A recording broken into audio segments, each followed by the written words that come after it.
Alright, this is the ink cap inspection. It goes as follows. Perform light system check while tester outside the vehicle. So he's going to be on the outside of the vehicle and he's going to be on the rear. And then I'll go in the cab and to do the cab inspection. Engine must be started for operating items that need to be operated.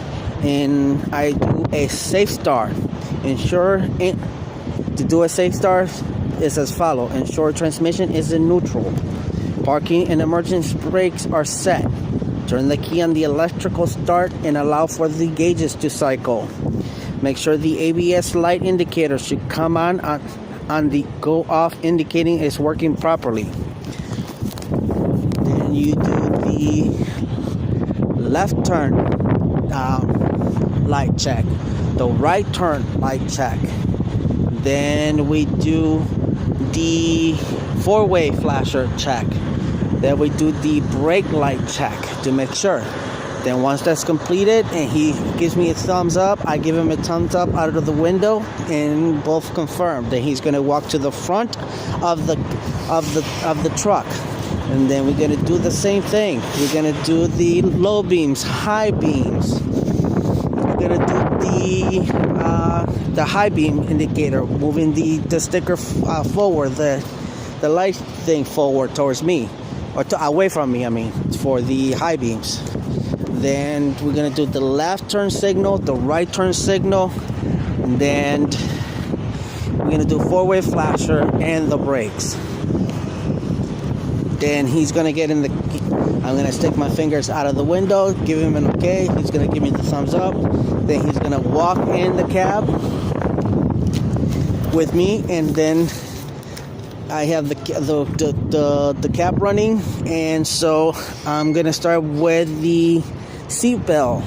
And as I am applying the seat belt around my waist, I'll be describing it, saying that it's not ripped or torn. It's mounted securely and it latches securely. Then as the gauges cycle through, I'll be talking about the windshield.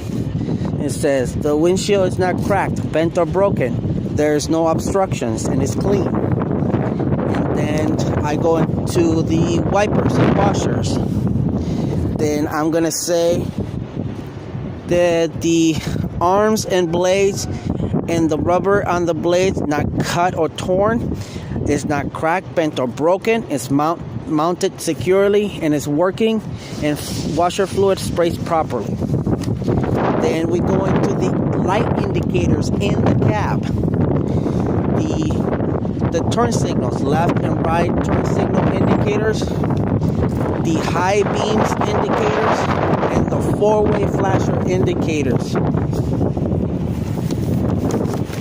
Then after that, I move on to the horns.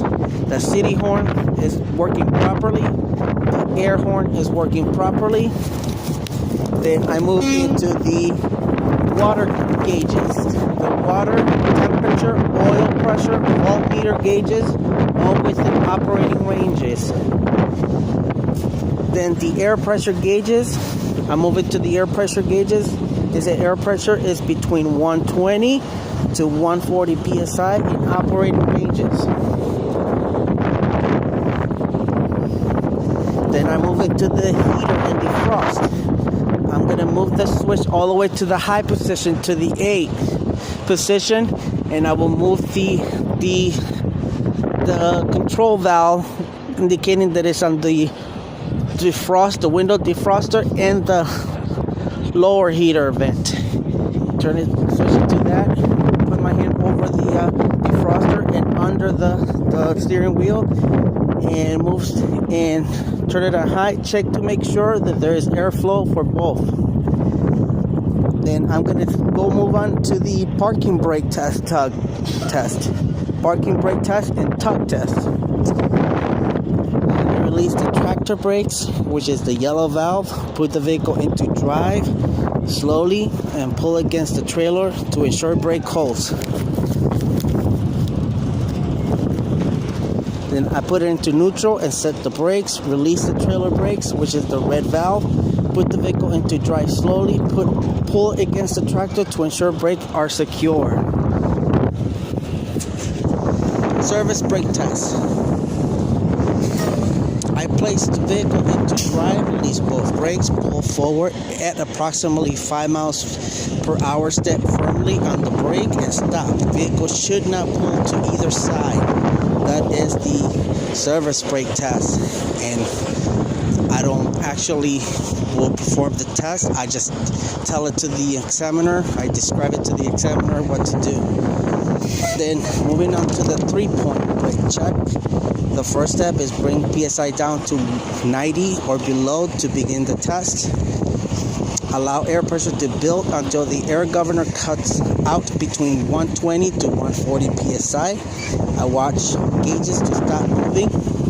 Second step, turn the engine off and then back into the on position without starting the engine. Make sure gauges sweep, pushing both brakes valves.